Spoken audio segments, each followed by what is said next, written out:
Hello everyone, my name is Jerome Voillat and I'm the CEO of the company called Watalux.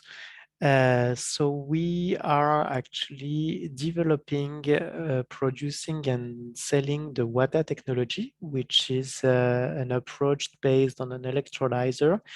This electrolyzers allows to convert water and salt into active chlorine.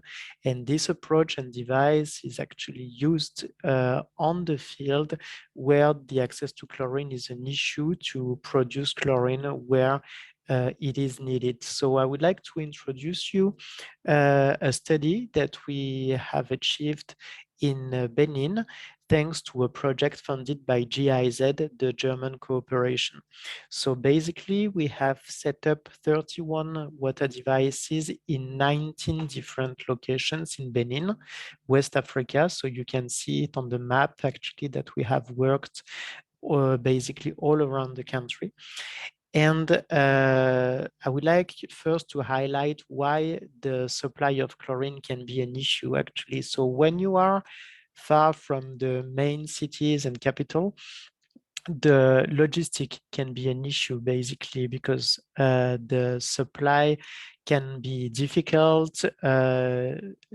Deliveries are not always coming on time. You're not like always 100% sure of the quality of the product that you receive.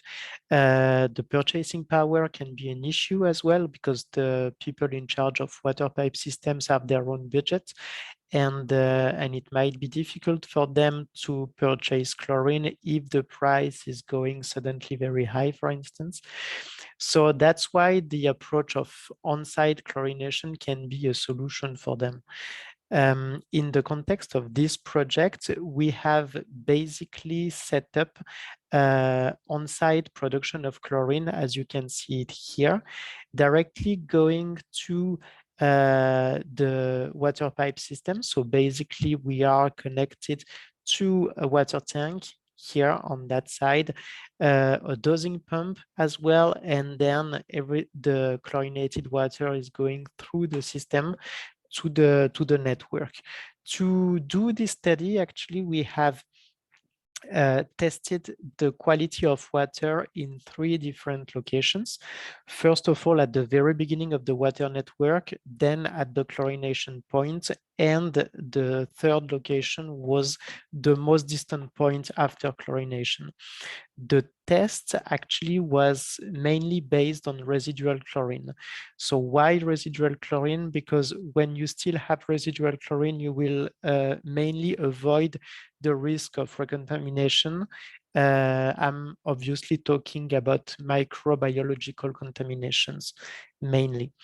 So the figures that we can show after this study, it's that actually 60% of the water samples that have been collected before the project and even at the very beginning of the project was showing contamination in the water, again, microbiological contamination.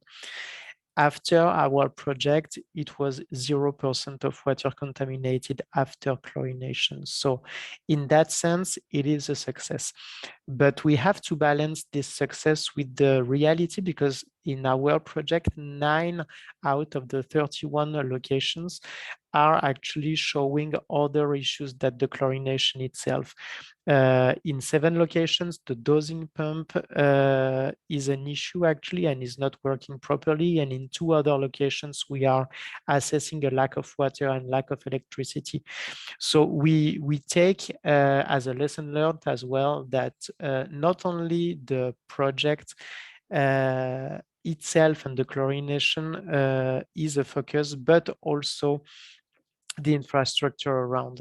But the main satisfaction we have actually is that in 100% of the working facilities cases, we have reached a level of residual chlorine which is in the reference level of the country, and the water is now delivered in a very good quality to the people. So thank you very much for your attention, and happy to respond to give a feedback to your questions afterward. Thank you very much.